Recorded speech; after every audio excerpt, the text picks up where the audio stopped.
നമസ്കാരം, ഞാൻ മനോജ് നെടിയാക്കൽ. റബ്ബർ കർഷകർക്ക് ഒരു സന്തോഷ വാർത്ത. ഇനി റബ്ബർ വില 100 രൂപയായാലും നമുക്ക് ഇനി വിഷമിക്കേണ്ട ആവശ്യമില്ല. അപ്പോൾ നമുക്ക് എത്ര വില കുറഞ്ഞാലും നമ്മുടെ ഷീറ്റിന് ഇനി 1 കിലോയ്ക്ക് 250 രൂപ വെച്ച് ഇനി കിട്ടും.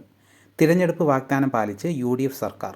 റബ്ബർ വില സ്ഥിരതാ ഫണ്ട് 250 രൂപ എന്ന ബജറ്റിലെ പ്രഖ്യാപനം UDFന് രാഷ്ട്രീയ നേട്ടം കൂടിയാകും.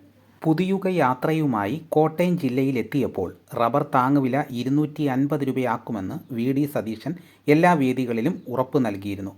ആദ്യ ബജറ്റിൽ തന്നെ മുഖ്യമന്ത്രി വാക്കുപാലിച്ചു. വിപണിയിലെ വിലയും സർക്കാർ നിശ്ചയിച്ച തറവിലയും തമ്മിലുള്ള വ്യത്യാസമാണ് ഈ പദ്ധതിയിലൂടെ കർഷകർക്ക് ലഭിക്കുന്നത്. റബ്ബർ ബോർഡിൽ രജിസ്റ്റർ ചെയ്ത് ലൈസൻസുള്ള വ്യാപാരികളിൽ നിന്ന് ലഭിക്കുന്ന ബില്ലുകൾ ഹാജരാക്കി കർഷകർക്ക് തുക ക്ലെയിം ചെയ്യാം. അതേസമയം നിലവിൽ താങ്ങുവിലയേക്കാൾ ഉയർന്നാണ് ആഭ്യന്തര മാർക്കറ്റിലെ റബ്ബർ വില.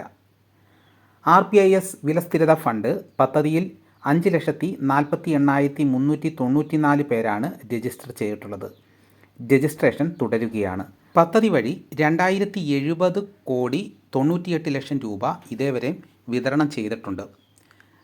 താങ്ങുവില വന്നതിങ്ങനെ: റബ്ബർ കർഷകരെ സഹായിക്കാനായി റബ്ബർ പ്രൊഡക്ഷൻ ഇൻസെൻറ്റീവ് സ്കീം താങ്ങുവില 2014 ഡിസംബറിൽ ഉമ്മൻചാണ്ടി സർക്കാരാണ് ആരംഭിച്ചത്.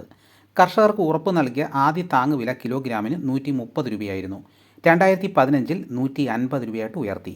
2021 അത് 170 രൂപയായി. 2024 അത് 180 രൂപയും 2025 200 രൂപയായിട്ട് ഉയർത്തി. 2026 അത് 250 രൂപയായിട്ടാണ് അവസാനം ഉയർത്തിയിരിക്കുന്നത്.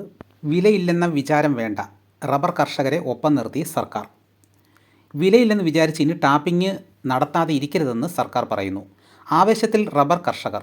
ആഭ്യന്തര രാജ്യാന്തര മാർക്കറ്റിൽ റെക്കോർഡ് കുതിപ്പിലായിരുന്നു റബ്ബർ വില. ഇന്നലെ RSS 4ൻ്റെ ആഭ്യന്തര വില കിലോഗ്രാമിന് 275 രൂപയാണ്. കഴിഞ്ഞ ദിവസത്തെ അപേക്ഷിച്ച് വിപണിയിൽ 1 രൂപയുടെ കുറവാണ് ഉണ്ടായിട്ടുള്ളത്. ഇന്നും കുറഞ്ഞിട്ടുണ്ട്. രാജ്യാന്തര വിപണിയിൽ ബാങ്കോക്ക് അടക്കമുള്ള കേന്ദ്രങ്ങളിൽ വില കിലോഗ്രാമിന് 300 രൂപ കടന്നിരുന്നെങ്കിലും അവിടെയും നേരിയ ഇടിവ് പ്രകടമായിട്ടുണ്ട്. ഇപ്പോഴത്തെ നേരിയ വിലക്കുറവ് ഒരു താൽക്കാലിക പ്രതിഭാസം മാത്രമാണെന്ന് വിപണി വിദഗ്ധർ വിലയിരുത്തുന്നു.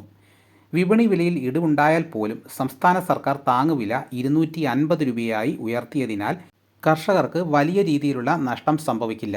വിപണി വില 250-ന് താഴേക്ക് പോയാൽ ബാക്കി തുക സബ്സിഡിയായി കർഷകരുടെ അക്കൗണ്ടിലേക്ക് എത്തും.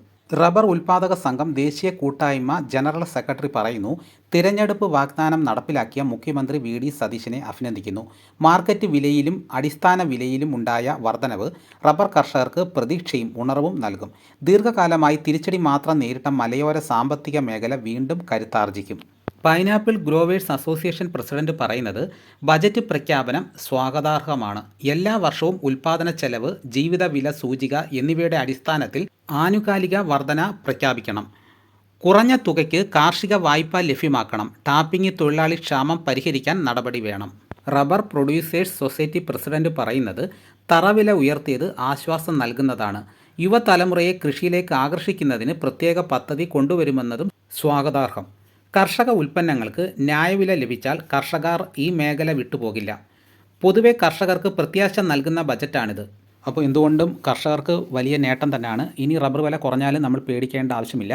250 രൂപ ഒരു ന്യായമായിട്ടുള്ളൊരു വിലയാണ്. അപ്പോൾ നമുക്ക് 250 രൂപയിൽ താഴുവാണെന്നുണ്ടെങ്കിൽ നമുക്ക് ആ ക്യാഷ് സബ്സിഡിയായിട്ട് കിട്ടും.